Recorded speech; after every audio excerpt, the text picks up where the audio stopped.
Hello बच्चों, स्वागत है आप सबका आपके T channel PC group education में। आज हम लोग इस क्लास में हिंदी क्लास 10 हिंदी काव्य खंड से पहला चैप्टर आपके सूरदास के पद का जीवन परिचय देखेंगे। तो हम आप लोग को पिछले वीडियो में सूरदास के पद को पढ़ा चुके हैं, तो आज का क्लास बहुत ही ज्यादा महत्वपूर्ण है क्योंकि आपके सूरदास का जीवन परिचय हर साल बोर्ड के एग्जाम में पूछे जाते हैं।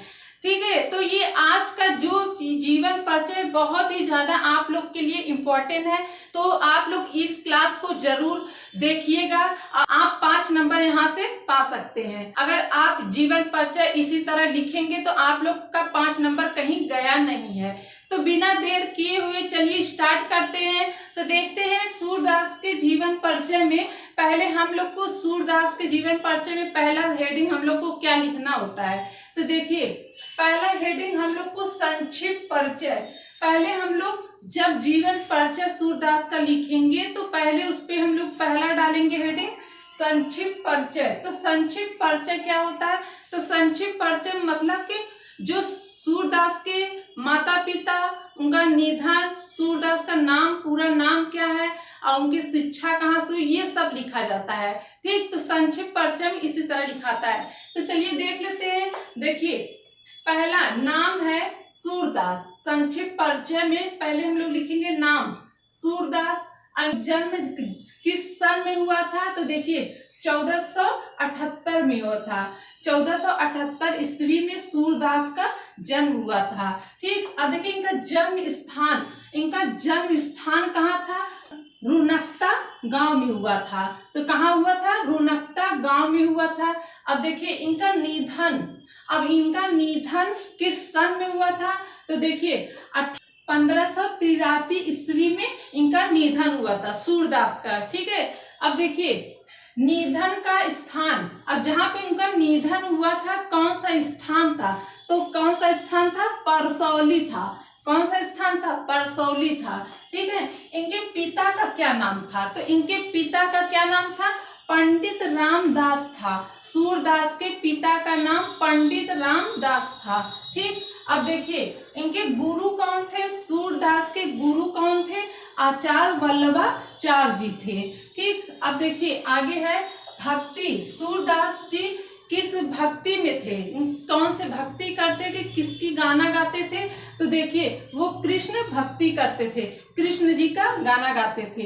ठीक है, अब देखिए रचना। अब इनकी सूरदास की जो रचनाएं होती हैं वो कौन कौन सी हैं? तो देखिए यहाँ पे आपको कोई जरूरी नहीं है कि आप इनकी पूरी रचना लिखिए, आप एक भी रचना लिख देंगे तो भी सही है। तो यहाँ पे देखिए सूरसागर, असुर सरावली और एक का आपका है साहित्य लहरी भी है सूरदास की रचना। ठीक है, तो देखिए आपको संक्षिप्त परिचय में इसी तरह एक फ्लोर चार्ट बना लेना है। तो इसी तरह उनका पूरा डिटेल इसमें लिख देना है। ठीक है, तब उसके बाद हम लोग क्या लिखेंगे? जब ये कंप्लीट हो जाएगा उसके बाद हम लोग जीवन परिचय लिखेंगे। चलिए देखते हैं क्या जीवन परिचय। जीवन परिचय में अब देखिए हम लोग को क्या लिखना है। तो देखिए आगे है भक्तिकालीन महाकवि सूरदास का जन्म रुनकता नामक गांव में 1478 ईस्वी में पंडित रामदास जी के घर हुआ था। ठीक है, अब देखिए जहां पे इनका जन्म हुआ था उसको अंडरलाइन कर देना, ब्लैक पेन से आप लोग को लिखना है। ठीक, अब देखिए इनका जन्म स्थान भी ब्लैक पेन से रहेगा और इनका जो इनके पिता का जो नाम है वो ब्लैक पेन से रहेगा। ठीक है, अब देखिए हुआ था। अब आगे है पंडित रामदास सारस्वत ब्राह्मण थे, कुछ विद्वान सीही नामक स्थान को सूरदास का जन्म स्थल मानते हैं। ठीक, अब देखिए सूरदास जी जन्म से अंधे थे या नहीं? तो देखिए जो सूरदास थे वो जन्म से अंधे थे कि नहीं थे, तो इसमें बहुत ही सबको कंफ्यूजन था। ठीक, देखिए इस संबंध में भी विद्वानों में मतभेद है। विद्वानों का कहना है कि बाल मनोवृत्तियों एवं चेष्टाओं का जैसा सूक्ष्म वर्णन सूरदास जी ने किया है, वैसा वर्णन कोई जन्मात। देखिए जन्मात का अर्थ होता है जन्म से अंधा व्यक्ति कर ही नहीं सकता, इसलिए ऐसा प्रतीत होता है कि वह संभवतः बाद में अंधे हुए होंगे। वे हिंदी भक्त कवियों में शिरोमणि माने जाते हैं।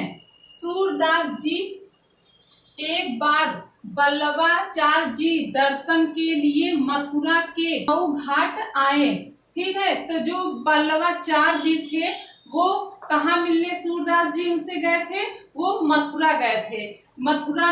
मथुरा के गौ घाट में गए थे। ठीक है, और उन्हें स्वचित, अब देखिए स्वचित में का अर्थ होता है जो स्वयं से लिखे हैं, जो स्वयं से लिखे हैं। एक पद गाकर सुनाया। जो वल्लभाचार्य जी थे वो बोले कि आप कोई अपना लिखा हुआ कोई गाना गा के सुनाइए। ठीक है, वल्लभाचार्य ने तभी उन्हें अपना शिष्य बना लिया। तो इतना आप लोग को क्लियर हुआ कि जीवन परिचय में हम लोग को क्या लिखना है। अभी जीवन परिचय में आगे भी लिखना है, चलिए देखते हैं। सूरदास की सच्ची भक्ति और पद रचना की निपुणता देखकर वल्लभाचार्य ने उन्हें श्रीनाथ मंदिर का कीर्तन भार सौंप दिया। ठीक है, अब तभी से वह मंदिर उनका निवास स्थान बन गया। तो कौन सा मंदिर उनका निवास स्थान बन गया था? गौ घाट, मथुरा के गौ घाट उनका निवास स्थान बन गया था। ठीक, अब देखिए आगे है। सूरदास जी विवाहित थे तब तथा विरक्त होने से पहले वे अपने परिवार के साथ ही रहते थे। वल्लभाचार्य जी के संपर्क में आने से पहले सूरदास जी दीनता के पद गाया करते थे तथा बाद में अपने गुरु के कहने पर कृष्ण लीला का गान करने लगे। सूरदास जी का निधन, अब देखिए सूरदास जी का निधन कब हुआ था? सन 1583 ईस्वी में गोवर्धन के पास परसौली नामक गांव में हुआ। देखिए सूरदास जी का निधन कब हुआ था? देखिए 1583 ईस्वी में हुआ था। अब कहाँ पे हुआ था, किस स्थान पे हुआ था? गोवर्धन के परसौली नामक गांव में हुआ था। ठीक है, तो इनका निधन हो गया था। अब देखिए इनकी रचना कौन कौन सी है, तो इनकी रचना है, अब आप लोग को रचना का हेडिंग डालना है। तो देखिए रचनाएं है, सुर सागर है, सुर सरावली है, और देखिए साहित्य लहरी, इनकी ये 3 रचनाएं हैं। ठीक, तो देखिए आप लोग को क्लियर हो गया होगा कि जीवन परिचय में हम लोग को क्या लिखना है सूरदास के जीवन परिचय में। ठीक, तो हम वीडियो को यहीं पर रखते हैं। आज का क्लास आप लोग को कैसा लगा कमेंट करके जरूर बताइएगा। आप लोग वीडियो को लाइक कर दीजिएगा, चैनल को सब्सक्राइब कर दीजिएगा, बेल आइकन को प्रेस कर दीजिएगा। हम आप लोग से नेक्स्ट वीडियो मिलते हैं न्यू टॉपिक के साथ। तब तक के लिए धन्यवाद।